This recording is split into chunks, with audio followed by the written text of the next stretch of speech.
Assalamualaikum warahmatullahi wabarakatuh. Alhamdulillahilladzi hadana ala dinil Islam. Asyhadu an la ilaha illallah wa la syarikalah. Wa asyhadu anna sayyidana Muhammadan abduhu wa rasuluhu la nabiyya ba'dah. Allahumma shalli wa sallim wa barik ala sayyidina Muhammadin wa ala alihi wa sahbihi ajma'in, amma ba'd. Rabbi shrah li sadri wa yassir li amri wahlul 'uqdatam min lisani yafqahul qawli. Jamaah sekalian, jamaah salat zuhur yang dirahmati oleh Allah. Mudah-mudahan amal ibadah kita semuanya diterima oleh Allah Subhanahu wa taala dan segala dosa kita juga diampunkan oleh Allah Subhanahu wa taala. Dan alhamdulillah kita ini adalah semuanya karunia dari Allah. Kita diizinkan, ditakdirkan oleh Allah, dipilih oleh Allah dengan rahmatnya Allah. Rahmatnya Allah kita bisa menjalankan ibadah salat zuhur. Yang jelas memang ini adalah hadza min fadli rabbi. Ini adalah anugerah. Ini adalah karunia dari Allah Subhanahu wa taala.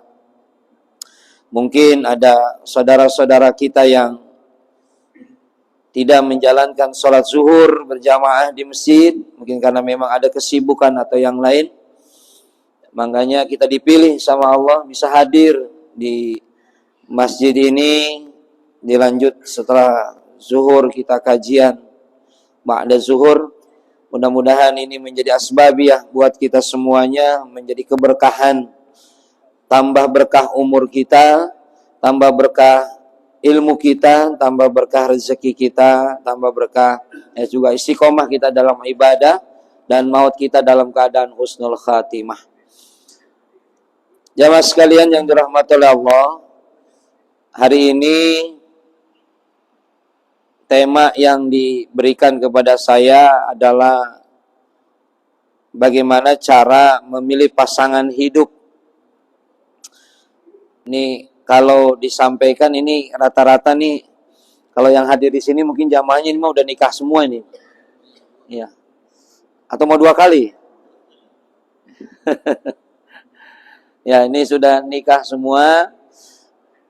Jadi materi ini, pertama materi yang disampaikan ini, pertama mungkin kalau kita yang sudah nikah sekian tahun, mungkin materi ini bukan buat kita, tapi buat anak-anak atau cucu kita.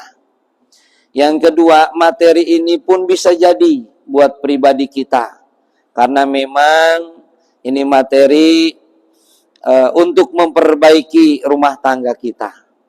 Yang jelas, jamaah sekalian, yang harus dipahami bahwa rumah tangga itu enggak ada pakarnya, ahlinya dalam menjalankan rumah tangga. Kalau teori mungkin iya.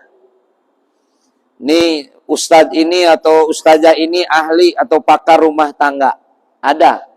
Tapi sebatas teori. Tapi dalam menjalankan kehidupannya, ini mohon maaf, si ustadzah pakar rumah tangga itu pun cerainya udah 3 kali. Segitu pakarnya. Ya. Satu. Yang kedua, bahwa dalam menyikapi di dalam rumah tangga, tadi tidak ada pakarnya. Yang kedua, Rasulullah pun pernah mengalami kesalahan dalam menyikapi rumah tangga. Tapi rumah tangganya, sikapnya Rasulullah yang salah menurut pandangan Allah bukan sebuah kesalahan bagi Rasul, tapi adalah sebuah ibrah, sebuah pembelajaran buat kita. Yang ketiga, karena memang tidak ada pakar ahli rumah tangga pun, ketika saya menyampaikan ini, mungkin dari jamaah ada yang sudah nikahnya 30, 40 tahun. Sementara saya nikah baru 24 tahun pernikahan saya. Kita jadi dalam rumah tangga mah disebutnya itu belajar bareng. Belajar bareng, belajar belajar bareng untuk saling mengingatkan di antara kita. Itu dalam rumah tangga. Dan yang jelas, kalimat dalam rumah tangga itu Allah bilang, wa ashiruhunna bil ma'ruf. Pergauli hubungan dengan pasangan hidup kita itu ma'ruf. Ma'ruf itu beda dengan khair. Dalam rumah tangga mah. Khair, baik buat orang, baik buat kita. Tapi kalau ma'ruf, itu bisa jadi dalam rumah tangga, baik buat orang, belum tentu baik buat kita. Dalam menyikapi rumah tangga tuh. Baik buat kita, dalam menyikapi rumah tangga, belum tentu benar buat rumah tangga orang lain. Makanya, ketika kita mengajarkan tentang rumah tangga kepada anak kita itu, bukan teorinya, tapi pengalaman yang pernah didapatkannya. Gitu, karena setiap orang memiliki karakter masing-masing. Dalam rumah tangga tuh, wa ashiruhunnanya bil ma'ruf. Baik buat kita, belum tentu buat orang lain. Misal contoh aja, nggak usah jauh lah. Ada orang yang manggil istrinya itu mami. Misalnya nih, ada orang yang manggil istrinya mami. Kemudian manggil suaminya papi. Makannya di restoran yang mahal. Rumahnya di tempat yang mewah. Indah buat dia. Tapi coba diterapkan dengan orang yang tidak sepadan, tidak sebanding dengan dia. Enak banget tuh ya. Mami mau makan apa? Oh iya, papi mau makan ini. Enak. Itu baiknya buat dia. Tapi kalau orang yang nggak selevel dengan dia, mohon maaf beribu maaf. Misalnya kalangan orang yang ekonominya lemah atau rendah, manggil papi mami rasanya nggak pas gitu. Yang enak kan baba lu sama emak lu. Kalau orang Betawi itu. Nah, itu saja sudah nggak pas. Makanya dalam rumah tangga, baiknya dia dengan baiknya kita belum tentu sama. Pun sebaliknya. Rumahnya berlantai 4, mewah, mobilnya mewah, jabatannya tinggi, manggilnya emak lu sama bapak lu. Nggak pantas. Begitu. Nah, begitu juga dalam rumah tangga. Maka jamaah sekalian yang dirahmati oleh Allah, dalam membina rumah tangga, ini mohon maaf sekali lagi, saya sampaikan bahwa saya bukan ngajarin. Kita sama-sama belajar. Bahwa dalam rumah tangga, membina rumah tangga itu, adalah ibadah yang tidak berujung. Pembelajaran yang tidak ada akhirnya. Rumah tangga itu. Ibadah yang tidak berujung, kenapa? Karena memang ibadahnya selamanya bernilai ibadah ketika orang menyatakan akad. Akad itu ikatan, akad itu perjanjian. Saya terima nikahnya Anu bin Anu dengan mas kawin, hampir lupa saya. Saya terima nikahnya Siti bin Sata misalnya, dengan mas kawin seperangkat alat sholat ditambah bedug, dibayar tunai. Nah, ketika itu terjadi, maka itu sudah bernilai ibadah apapun, Pak. Suami kerja di sini, di jasa marga di sini, dinilai jihad oleh Allah, kalau memang niatannya awalannya ibadah. Dari nikah itu. Apa itu ibadah? Dalam pernikahan, menjalankan sunnahnya Nabi. Menjalankan perintahnya Allah. Tuh, niatan ibadahnya. Bukan hanya untuk menyalurkan biologisnya, tapi memang harus niatannya ibadah. Kalau sudah niatannya ibadah, apapun dinilai ibadah. Mohon maaf, kita suami yang kerja ini di kantor ini dinilai jihad sama Allah. Gitu. Karena memang niatannya jihad, maka istri yang melepas kita mau kerja pun dia harus ikutan jihad. Gitu. Nah, makanya itu ibadah yang tidak ada ujungnya, yang tidak ada akhirnya, itu dengan pernikahan. Kita kerja dinilai jihad. Punya duit, ngasih nafkah, infak. Kewajiban. Hubungan badan dinilai ibadah. Tuh, sampai sebegitu. Apapun, hatta mohon maaf, memandang seorang istri dengan rasa sayangnya, ini mohon maaf Pak, ini bisa diamalin ntar pulang kantor nih. Memandang doang, itu nilainya 10 Pak. pahalanya tuh. Di bapak nih pulang kantor, turun dari mobil, buka pintu, ngeliat istri pelototin, natep, itu 10 itu. Gitu. Ya, tapi dengan penuh rasa rahmat ya, dengan rasa kasih sayangnya, itu udah dinilai 10, Pak. Yang kedua, dalam rumah tangga itu pembelajaran yang tidak ada akhirnya. Kenapa? Sebab dalam rumah tangga, walaupun kita pacarannya lama, walaupun kita nikahnya udah lama, masih ada selisih paham dalam rumah tangga itu. Makanya selalu belajar dan belajar. Makanya mohon maaf nih, dalam rumah tangga itu ada 2 kuncinya, Pak. 1, pengertian. 2, komunikasi. Tuh. Ini untuk mengantisipasi pembelajaran nih yang gak ada akhir. Nih, kita udah tahu memang dari dulu memang istri kita tuh cerewet bawel. Itu masih aja, Masya Allah, cerewet banget sih lu. Ada tuh bahasa begitu. Padahal kita udah tahu itu. Gitu. Udah tahu suaminya pelit dari dulu. Laki gue pelit banget. Udah tahu dari dulu. Tapi pembelajaran yang tidak ada akhirnya itu. Kita udah tahu karakter istri kita begitu. Masih aja kita sewot. Masih aja kita marah. Makanya kunci dalam rumah tangga 2. 1, pengertian. 2, komunikasi. Pengertiannya apa? Saya sudah tahu dia begitu. Ngerti. Kalau ada masalah, komunikasi. Makanya di sini pentingnya ketika kita akan memilih pasangan hidup, nih mohon maaf nih, ini mah bagi yang udah mah udah ya. Jangan nih buat angan-angan yang kedua nih Pak nih. Ini bukan ngajarin yang kedua. Walaupun nikah kedua itu sebenarnya Pak, mohon maaf nih ya. Nikah kedua kali itu sebenarnya bukan karena mampu, bukan. Karena berani. Nikah kedua itu bukan karena mampu, karena berani. Ya. Berani nggak tidur di kantor, waktunya pulang, gitu. Berani nggak makan di mana, gitu. Karena berani aja sebenarnya, bukan karena mampu-mampu amat, ya. Tuh, komunikasi. Makanya ketika kita ingin mencari pasangan hidup, yang pertama awalan nih. Pertama, fatatun muta'addibah. Cari pasangan hidup yang fatatun, pemuda yang beradab. Berilmu. Kalau dia punya ilmu, dia punya adab, fatatun muta'adibah. Yang keduanya, kalau dia punya itu, pasti akan menjadi zauzatun soleh atau solehah. Akan menjadi istri yang soleh dan solehah. Kenapa? Sebab dianya punya ilmu. Sebab dianya punya pengetahuan. Sebab dia punya adab.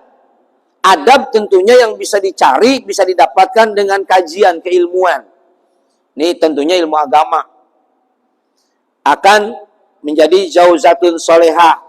Yang ketiga, kalau sudah jadi zaujatun solehah, pasti akan menjadi azuzun hakimah. Apa? Nenek kakek yang bijaksana. Karena apa? Karena memang dia menjadi istri yang soleh. Yang ketiga, yang keempatnya, kalau sudah jadi patatun muta'adibah, zaujatun solehah azuzun hakimah, dia pasti akan akhirnya maut husnul khotimah. Itu. Nah, kenapa bisa jadi pasangan kita yang sekarang begini? Mungkin backgroundnya dulu bukan patatun muta'adibah. Bukan istri yang memiliki adab yang baik. Atau memiliki keilmuan yang cakep. Makanya sekarang kita punya istri yang begini, ya makanya itu, kalau memang sudah terjadi hal itu terjadi, sudah jalanin dan nikmatin. Kenapa? Memang sudah Allah takdirkan itu. Karena gini Pak, dalam jodoh itu, dalam perjodohan itu, pernikahan itu, ada jodoh, ada dijodohkan. Ada takdir, ada ditakdirkan. Kalau dalam kehidupan umum, ini bahasanya saya analogikan. Kalau takdir, tuh rumput, itu walaupun nggak di tanah tuh hidup tuh. Itu takdir tuh.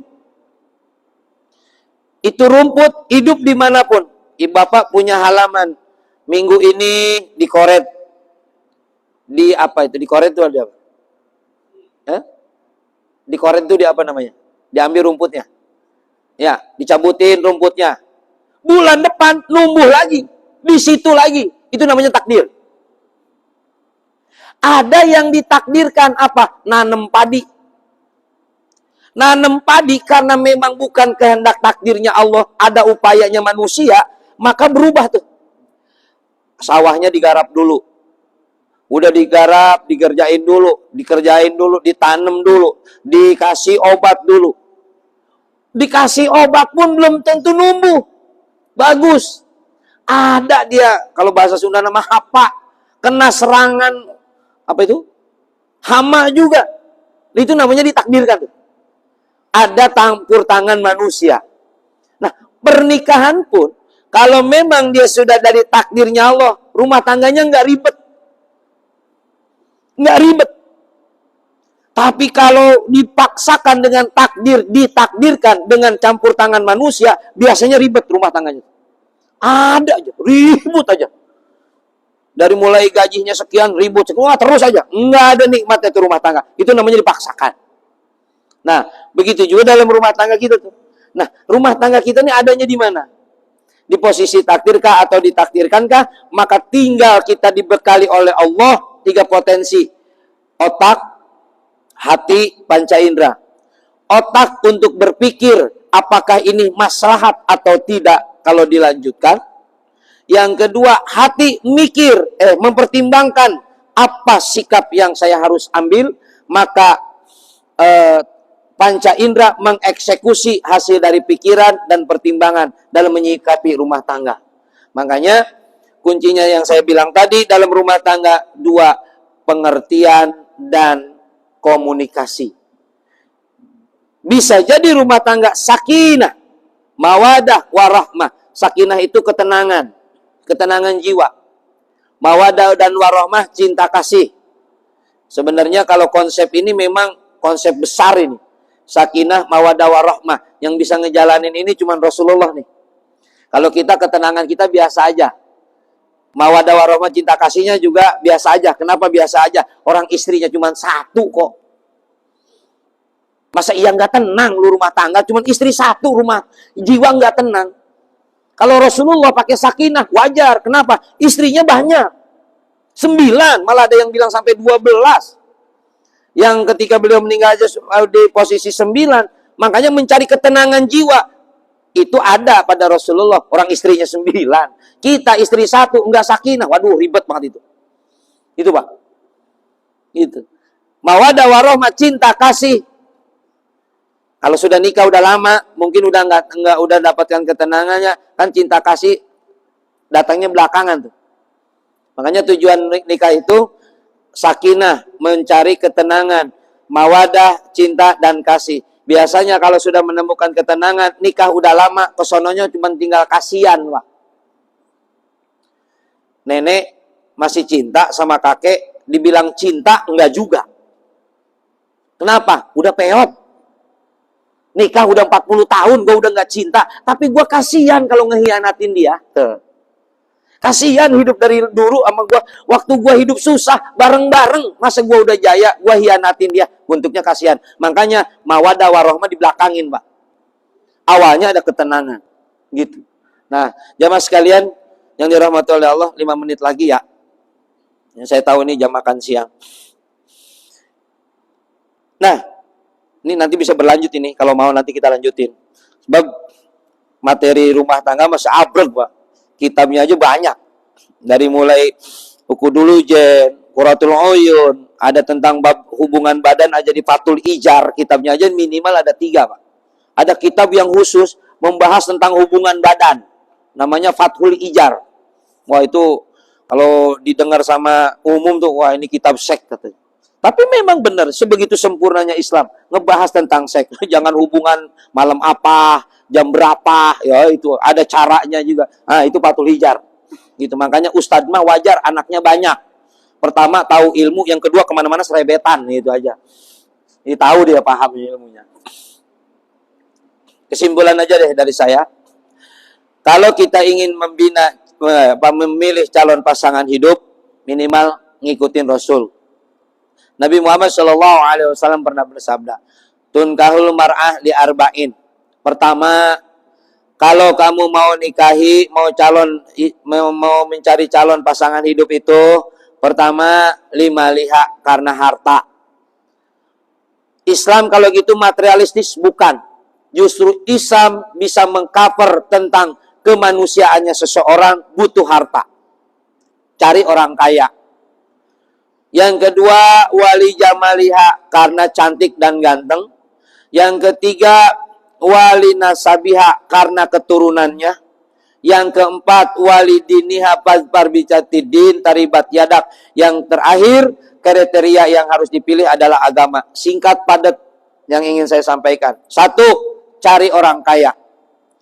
Kaya enggak jadi jaminan orang bisa setia dan bahagia. Tapi kalau ada kaya, minimal bisa seneng. Beda, Pak. Seneng dengan bahagia beda. Orang susah bisa bahagia walaupun gak seneng hidupnya. Tapi orang kaya bisa jadi seneng, belum tentu bahagia. Makanya ada bahasa orang kaya. Yuk kita jalan-jalan ke Singapura. Ngapain? Biasa, seneng-seneng. Berarti dia seneng-senengnya dicari. Kesenengannya aja dicari. Belum tentu bahagia. Kenapa? Sebab orang susah, nggak pernah ke Singapura, nggak pernah tur, anaknya banyak, Pak. Badannya sehat-sehat, berarti bahagia hidupnya. Penyakit jarang. Gitu. Kenapa? Sebab kesenangan dicari, bahagia diciptakan sendiri. Gitu. Makanya kesenangan, yuk kita senang-senang, disenang-senang mau dicari. Nggak ada, Bapak, yuk kita ke Singapura, ngapain? Bahagia-bahagia, nggak ada. Pasti senang-senang. Gitu. Harta bisa dicari. Kemudian li jamaliha karena cantik. Cantik juga relatif. Enggak semua orang menganggap dia cantik. Sebab cantik mah relatif menurut kacamata pandangan masing-masing. Mungkin kata saya orang yang perempuan yang cantik itu yang tinggi semampai. Mungkin kata saya. Mungkin kata Bapak mah bisa jadi yang gendut segede drum, itu yang cantik. Yang kira-kira kalau naik angkot gak berhenti karena takut terbalik. Naik gojek juga gak datang karena memang gak kuat. Bisa jadi, itu relatif. Menurut saya yang cantik itu yang putih, kuning langsat. Mungkin menurut Bapak bisa jadi. Yang hitam legam, itulah yang istimewa. Bisa jadi. Makanya relatif cantik. Yang kedua, wali nasabiha. Kalau dari wali nasabiah, kata ulama, yang penting jelas dia anak siapa itu. Anak siapa, orang mana, dan bagaimana tentang keluarganya. Sebab kalau seseorang dari keluarga itu, kalau dari postur fisik, itu lebih cenderung ke bapak. Tapi kalau karakter lebih cenderung ke ibu. Gitu. Ini ada sebuah hadis, Pak. Ini sahih nih. Ibu bapaknya putih, Pak. Anaknya hitam. Legam hitamnya.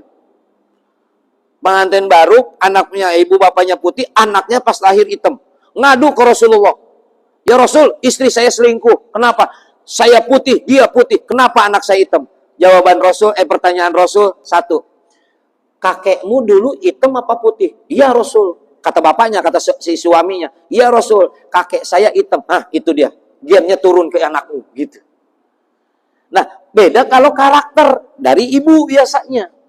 Gitu. Makanya, wali nasabiha, cari keturunan yang memang minimal kita tahu dia posisi keluarganya, situasi keluarganya. Jangan sampai pilih, pilih jodoh yang nggak jelas dia. Entah dia orang mananya atau anak siapanya. Gitu. Ini bicaranya secara global, Pak, bukan substansial, bukan. Saya sampaikan secara global, bukan substansi. Tentang kaya bisa jadi ada orang kaya, gitu, memang soleh. Tapi bisa jadi ada orang miskin tapi baik. Kemudian ada orang cantik. Ini saya bicaranya bukan substansi tapi global. Termasuk yang tadi saya sampaikan, bisa jadi orang yang tidak jelas keluarganya, tidak jelas anak siapanya, malah mungkin diambil dari panti asuhan, itu juga bisa jadi baik. Tapi saya bicara ini adalah secara global, bukan secara substansial atau sempalan-sempalan, bukan. Saya sampaikan ini. Kemudian yang paling akhir adalah fazfar bijatidin taribat yadak. Pilihlah agamanya. Yang penting satu aja. Agamanya seiman, seagama dengan kita. Islam dengan kita. Harta bisa dicari, kecantikan relatif, dan keturunan pun tidak menjamin juga. Nggak menjamin turunan orang baik, anaknya jadi baik. Itu Kan'an, bapaknya Nabi juga, anaknya tetap aja PA. Tapi siapa yang menghancurkan berhala? Nabi siapa? Nabi Ibrahim, bapaknya Azar, tukang bikin berhala, anaknya jadi nabi. Nggak jaminan juga, gitu. Nggak jaminan juga. Ada yang bapaknya soleh, anaknya soleh, ya adalah. Nabi Ibrahim dengan Nabi Ismail ada seperti itu. Makanya itu nggak jaminan. Tapi paling utama, fazfar bijatidin taribat yadak. Ini apa namanya? Inilah yang jadi pilihan adalah agamanya. Ntar aja istri saya suruh pakai jilbabnya nanti kalau sudah nikah. Rumah tangga bukan untuk memperbaiki, tapi memang untuk melanjutkan. Kalau memang sanggup, silahkan. Tapi kalau memang hanya untuk sebuah cita-cita angan-angan, sudah. Kalau yang memang belum, kita upayakan sekarang. Karena memang ada tahapan-tahapannya. Sudah nikah, sudah 10 tahun, tapi belum mau berhijab, belum mau menjalankan ibadah sholat. Ada tahapannya. Pukul, nasehatin, pukul. Kalau udah nggak ada juga, kemudian boleh baru kita lepaskan. Sebab tanggung jawab kita dunia akhirat. Kalau memang nggak sanggup, ya lepaskan. Sebab laki-laki dituntut tanggung jawab. Istri dituntut setia. Tuh. Ini bisa kunci buat bareng-bareng nih. Coba yang ngomong laki-laki nih. Laki-laki dituntut tanggung jawab. Tidak dituntut setia. Ini modal nih. Istri dituntut setia, tapi tidak dituntut tanggung jawab. Tuh, bagi-bagi. Sama tuh, adil. Istri dituntut setia, cukup sampai dunia. Setia aja. Nggak ada tanggung jawab untuk memberi nafkah dan tanggung jawab di akhirat. Tapi seorang suami dituntutnya adalah tanggung jawab. Dunia memberikan nafkah, akhirat memberikan tanggung jawab. Makanya suami mah enggak dituntut setia. Dituntutnya juga tanggung jawab. Gitu ya, mau setuju mau enggak terserah. Ya, sebab ini memang konsepnya begitu. Ya. Nah, begitu jamaah sekalian yang dirahmati oleh Allah Subhanahu wa taala. Mudah-mudahan rumah tangga kita sakinah, mawaddah warahmah. Allah berikan kepada kita keturunan yang saleh dan salehah, pasangan hidup kita yang saleh dan salehah. Ya. Nas'aluka ya Allah, kita mohon kepada Allah semoga kita semua tambah berkah umur kita, tambah berkah rezeki kita, tambah berkah ilmu kita, istiqomah kita dalam ibadah, maut kita dalam keadaan husnul khatimah. Nas'aluka ya Allah li ijabati du'a al-Fatihah. Bismillahirrahmanirrahim. Alhamdulillahirabbil alamin. Iyyaka na'budu wa iyyaka nasta'in.